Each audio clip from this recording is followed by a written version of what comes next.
איך את רואה את עצמך? האם את רואה שאת מחוברת ללב שלך? הבחירות שלך נעשות מהלב הרגיש? או ייתכן ואת רואה את עצמך מחוברת לכאב שבלב ומעוניינת להרחיב את היכולת לחבור לשמחה שבלב. ייתכן ואת אישה שמוכנה להקשיב וללמוד מנקודות מבט של נשים אחרות.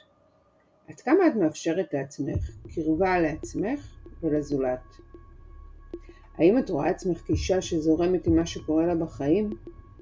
האם את מעניקה לעצמך את היכולת לדעת שברגע זה הכל מדויק עבורך? את מדברת עם הבריאה? את סומכת עליה מספיק כדי לדעת שכל דבר מתרחש ברגע הנכון והמדויק עבורך? עד כמה את אישה שנותנת לכל חלקי האני שלה מקום לביטוי? מתי בפעם האחרונה אמרת בקול את הרגשות, המחשבות והרצונות שלך? ואולי יש לך רעיון שרוצה להפוך ליהלום, ולכן מחכה לאומץ שבך. להיות אישה שבוחרת את עצמה בעצמה ולא מחכה לאישור חיצוני. לדעת שאת קודם כל עבור עצמך. תמיד הבחירה הראשונה של עצמך.